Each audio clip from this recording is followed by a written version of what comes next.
Guys, আজি আমার কি মাংস আনবে জানেন না, মানে জানোই না, কোনো আইডিয়া নাই। কারণ আজ বাজার এত ভিড়। তো যাই হোক, হাঁস হোক বা ব্রয়লারে হোক বা গাহরি হোক বা খাসি হোক, যে কোনো তো আনবি না। তো ওই জন্য আমি আগতে রেডি করে রাখি লাগছি। পায় না পায় তার কোনো ঠিক নাই, কিন্তু সকালে একবার যা ঘুরে যাচ্ছে ঢুকিরে পায় নাই। 2 ঘন্টা আছে লাইনত, তারপরেও এত ভিড়, মানে বাপরে বাপ। সকাল কটার সময় গেছে, 7:30 8টার সময় গেছি মনে হয়। তখন যায়া 2 ঘন্টা খাড়া হইয়া থাকিয়ে ঘুরে যাচ্ছে, ঠিক আছে।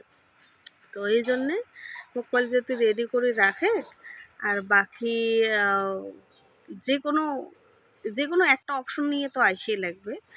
তো মুখ করলে যদি কাটিয়ে রাখে, তো মুই ওই জন্য বর্তমানে গেলে কাটিম। জানো না, পাইবি না পাইবি ওটা ভগবানে জানে। সকালে যে যদি ঘুরি যাচ্ছে, তো এলা দুপুরে হয়ে যাওয়া লাগছে না, তো এলা হয়তো পাওয়া যাইবি, আবার পায়, যেটা ধারণা আর কি।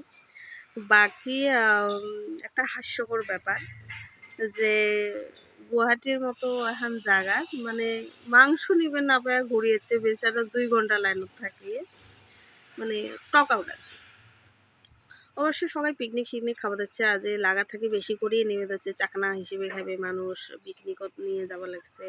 মানে এক একজন মানুষ তো কমসে কম 5 কেজির উপরেই নেবে লাগছে, তো এমন আর কি। তো যাই হোক, দেখা যাক কি হয়। তো ভাবলাম তোমার গুলির সাথে শেয়ার করুন যে আমার কন্ডিশন কি।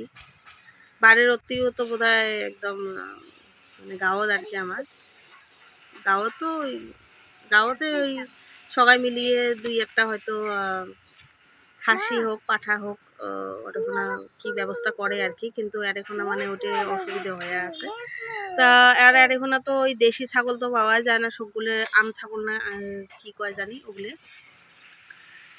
তো যা ঘুরি আসিল, এলা যে কি করবে ভগবানেহে জানে। তো ভাবলাম তোমার গুলোর সাথে শেয়ার করো। এটি আরো